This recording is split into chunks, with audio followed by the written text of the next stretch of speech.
CSIR recruitment আহিছে 100 assistant section officer ASO আৰু তাৰ কাৰণে কোৱালিফিকেশ্যন লাগিব গ্ৰেজুৱেশ্যন তেতিয়া ভিডিঅ'টো শেষলৈকে চাই থাকক যদি চেনেলটো নতুন প্লিজ চেনেলটো ছাবস্ক্ৰাইব কৰি ল'ব কাৰণ মই ইয়াত এনেকুৱা টাইপৰ ভিডিঅ' চাই থাকোঁ প্ৰথমতে এইটো চাওঁ CSIR মানে কি council of science and industrial research CSIR চৰ্টত কোৱা হয় ইয়াৰ পোষ্ট হ'ল ASO মানে এছিষ্টেণ্ট ছেকশ্যন অফিচাৰ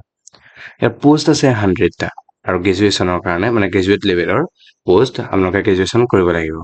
ইয়াৰ পিছত হৈ গ'ল বিল' 33 ইয়াৰ্ছ মানে 33 বছৰ তলৰ হ'ব লাগিব এজ লিমিটটো আৰু ইয়াৰ পিছত আহি গ'ল যে ইয়াত আপোনালোকক পইচা দিব লাগিব 500 টকা যেতিয়া আপোনালোকে ফৰ্ম ফিল আপ কৰিব তাৰ পইচা 500 টকা দিব লাগিব ইয়াৰ ষ্টাৰ্ট ডেট হৈ গ'ল 23 জুন আৰু এণ্ড ডেট হৈ গ'ল 13 জুলাই ইয়াৰ পিছত আহি গ'ল ভেকেঞ্চিটো ব্ৰেকডাউন কৰা হৈছে যে আপোনালোকৰ কোনটো পোষ্টত কিমান আছে এটা হ'ল আপোনালোকৰ জেনেৰেল পোষ্ট আছে জেনেৰেলৰ তাৰ 61 পোষ্ট ফাইনেন্স এণ্ড একাউণ্টছৰ আছে 18 পোষ্ট 18 পোষ্ট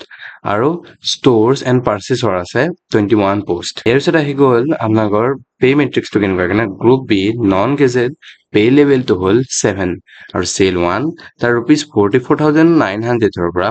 1,42,400 লাগে এতিয়া আপোনালোকৰ এলিজিবিলিটি ক্ৰাইটেৰিয়া কি আছে ধুনীয়াকৈ দিয়া আছে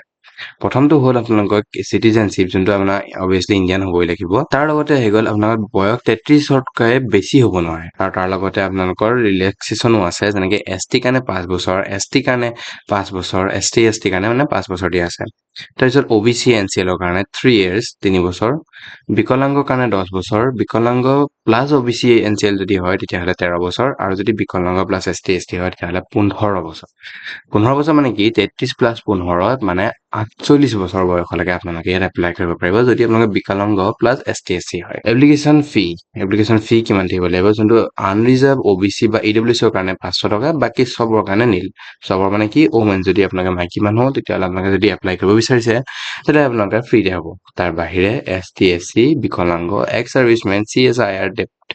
candidates গোটেইখিনিৰ কাৰণে নীল সিলেকশ্যন প্ৰচেছটো ইয়াত দেখুওৱা আছে যে এপ্লিকেশ্যন ৰিচিভড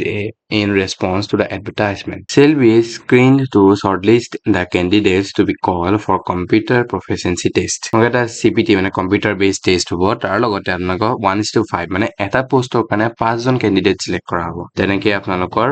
বেলেগ বেলেগ ষ্টেজত পৰীক্ষা হ'ব আৰু তাৰ পিছতে আপোনালোকৰ ইয়াত সিলেকশ্যন কৰা হ'ব তেতিয়া কেনেকৈ এপ্লাই কৰা প্ৰচেছটো দেখুওৱা আছে ইয়াত যদি আপোনালোকে নিজে এপ্লাই কৰোঁতে অসুবিধা পায় তেতিয়াহ'লে মোক কণ্টেক্ট কৰিলে হ'ল মই ধুনীয়াকৈ আপোনাক এই মানে চাকৰিটোৰ কাৰণে বা বেলেগ যিকোনো টাইপৰ চাকৰিৰ কাৰণে মই আপোনাক এপ্লাই কৰি দিম মোৰ এইটো কণ্টেক্ট নম্বৰ মোৰ ইয়াত কণ্টেক্ট কৰিলে হৈ যাব ইয়াৰ পিছত আহি গ'ল আপোনালোকৰ চাব পাইছে যে ইম্পৰ্টেণ্ট ডেটছখিনি দিয়া আছে যোনটো 23 জুনত আপোনালোকৰ ইয়াৰ আৰম্ভ হৈছে আৰু 13 জুলাইত ইয়াৰ